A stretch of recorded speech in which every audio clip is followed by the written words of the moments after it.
Hello viewers of mine, this is another What the Physics video. This is on the Buggy Lab. We're going to go through the Buggy Lab analysis. Wonderful, wonderful, wonderful. So I'm going to assume that you have already gathered your data. Remember, your data is supposed to be in really three starting points. We've got, let's see, if this is the area we're starting. This is 0 meters here. This is a tape measure here. This is 2 meters. This is 4 meters. And this is not, this is 6 meters. It's not really drawn out the scale here. And then this is going to be the 20 meters. Okay, so recall, please, we are going to be starting at the 2 meter mark, and we are laying out the chips. And we do this 3 times. And then we'll have starting at the 6 meter mark, starting there at the 6 meter mark, and then laying out those chips. And then let's get a different color. We're going to be starting at the 20 meter mark, and we're laying out these chips. And we are recording the positions for each of these. So the 0 seconds for each one is kind of listed already. So you would plug in your values here. And I'm not going to give you any numbers because they will vary. But these numbers here should be really close to the same value.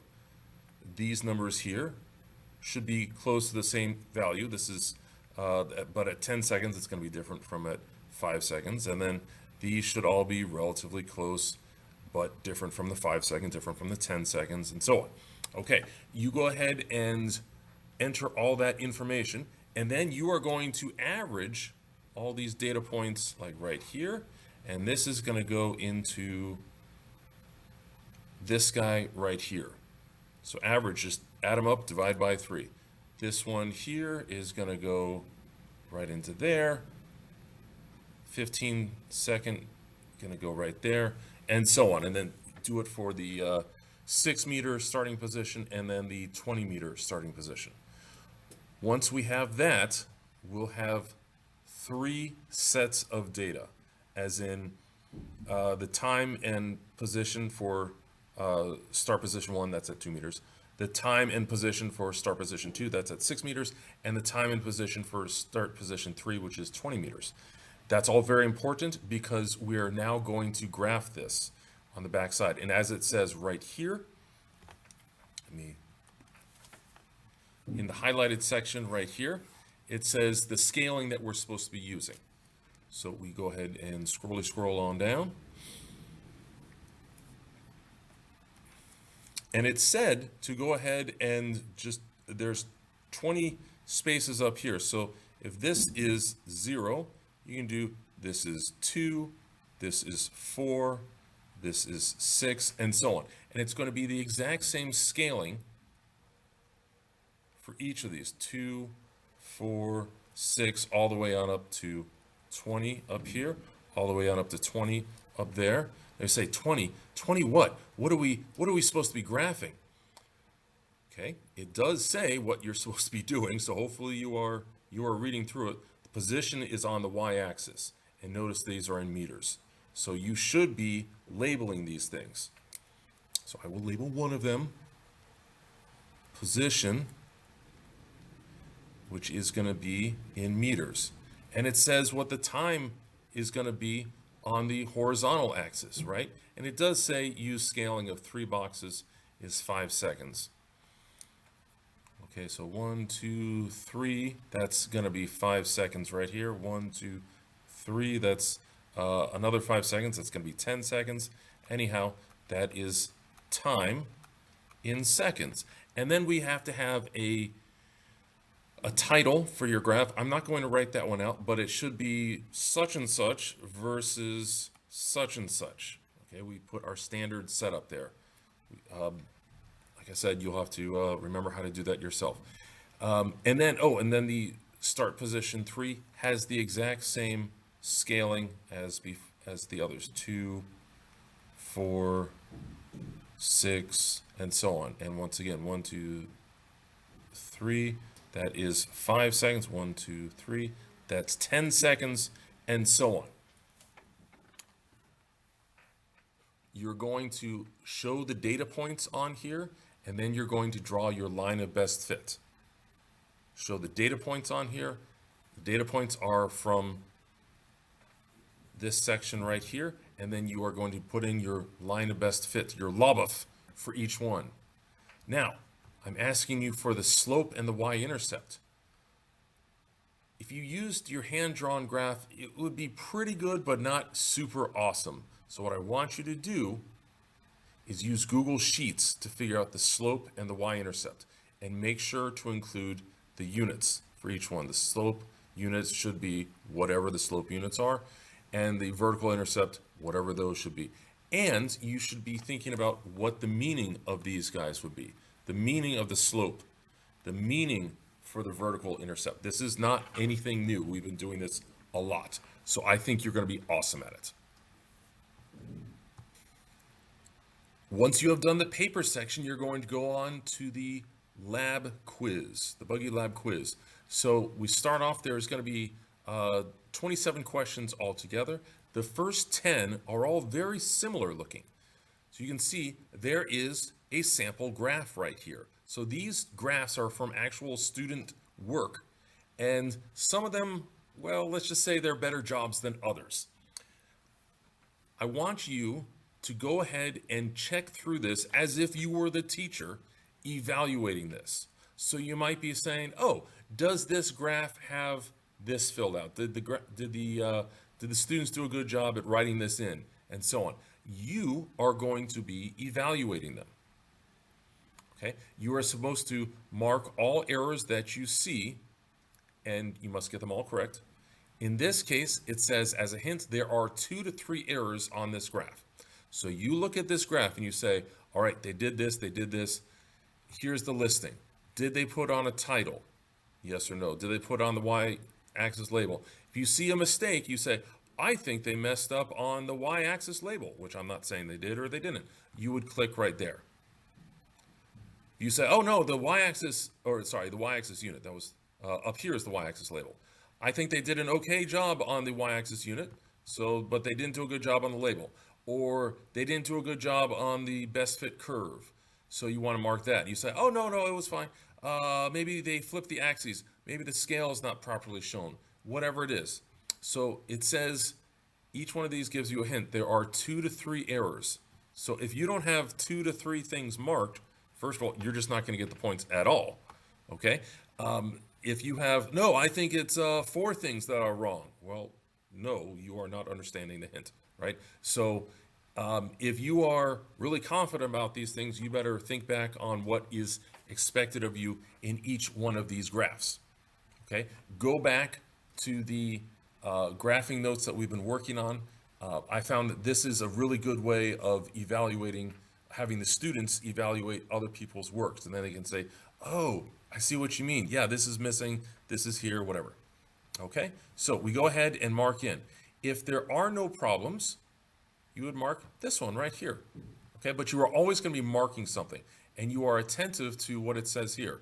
Like right in this case, as a hint, there are 4 to 6 errors on this graph. So you make sure to mark in 4 to 6 markings on here.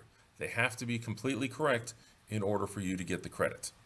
So if there are actually 5 of them that are wrong, and you get 4 of the 5 that are wrong, unfortunately, you will not get the points. You got to make sure you get them all right.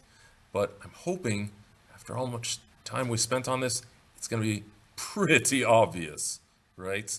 Pretty obvious. It's a quote from Harry Potter movie. Anyhow, moving on. So we have a bunch of them like this. Please make sure you're always looking. Here it says 0 to 2 errors. So I'm not saying this doesn't have any errors, but maybe it doesn't have any errors. You would choose this one if you thought that was the case. Or if you say, ooh, I only see 1 error, it's the title. Or I only see 1 error, it's the x-axis label. So you go through those. Like I said, the first 10 are all very similar.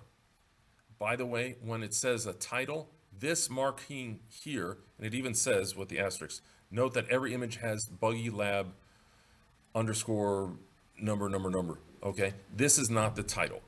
This is not the title. You should have a standard title. We kind of just discussed what a standard title is earlier in this video. Okay, moving on. Okay, now we're going through how to figure out what the slope is. You got to think about how you're supposed to calculate what the slope is using this information. Or more to the point, what way have we practiced finding the slope again and again and again? So you decide how you're supposed to get the slope when it comes to a chart full of data. Okay, and going on through here, what are the units of the slope? What are the units on various parts, like what are the units on the x-axis, y-axis, y-intercept, so on.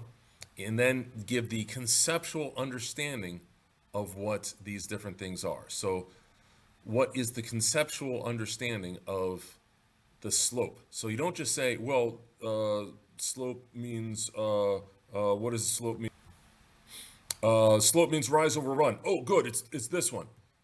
No, it says in terms of physics. What does the slope of the line mean for these particular information, for the position and time of the buggy cars? So it is not that. So choose something else. I'm just going to tell you that right now. It is going to be something specifically related to physics. Okay, then going through x-intercept. What is the x-intercept? You say, wait, x-intercept?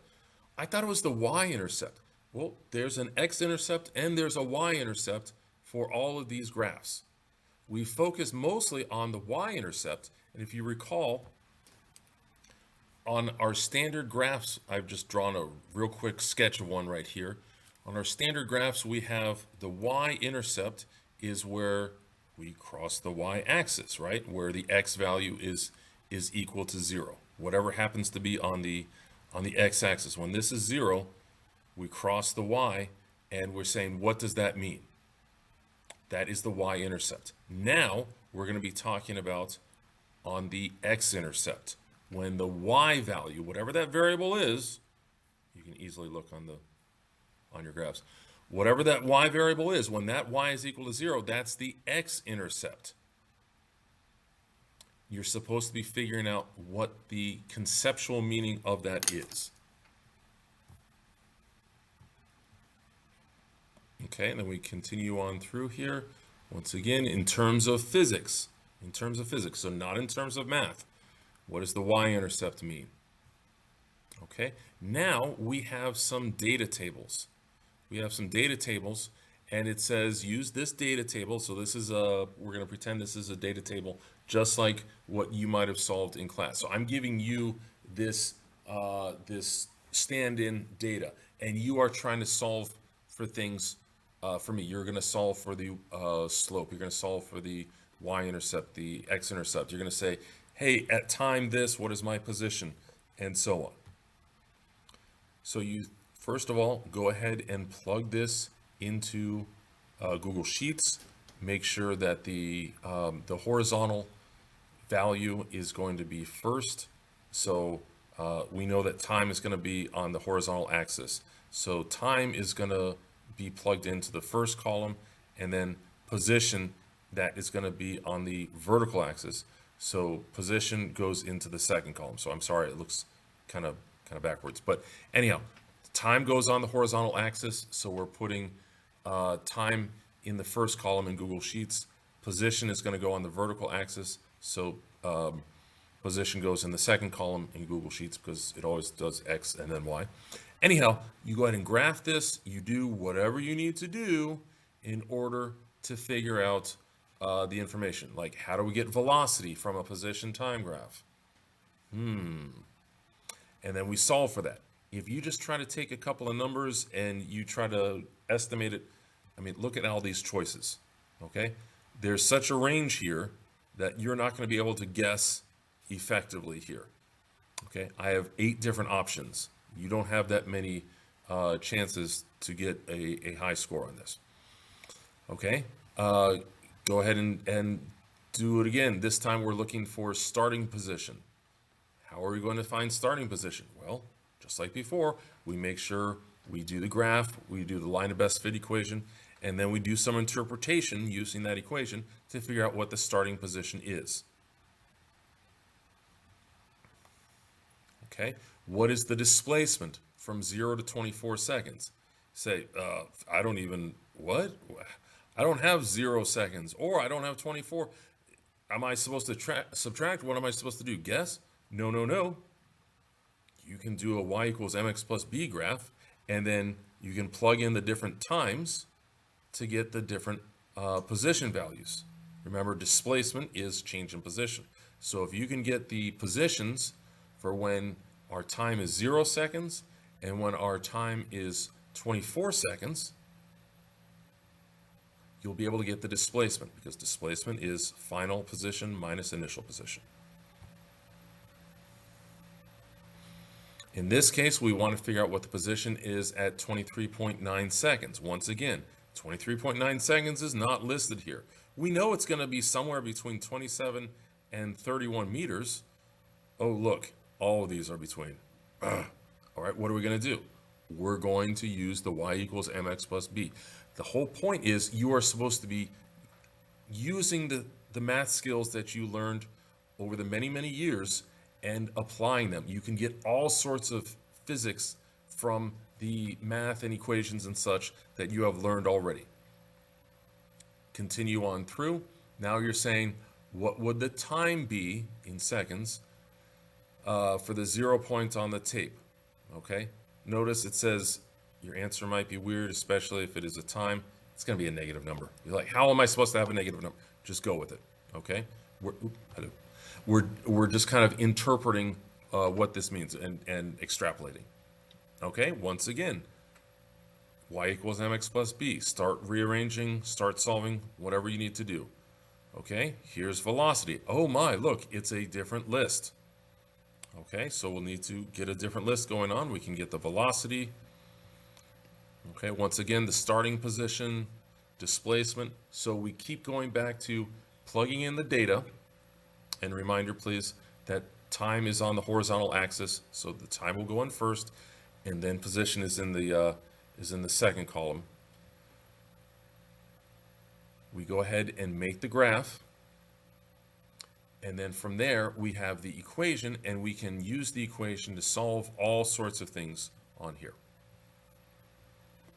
Okay, once again, hey, when calculate what the time would be at the 0 of this, and so once again it'll be a negative. Okay, and then once you're done, you're going to submit. If you don't get them all right the first time around, that's okay. You have multiple attempts. Okay, it doesn't mean you have infinite attempts, but you do have more than one attempt. Please be attentive to which attempt number you are on. Do your best. If you don't get them all right the first time, you say, oh, 75%, that's good enough. I mean, maybe you feel that way, but I would sure try again. I would just take the highest score.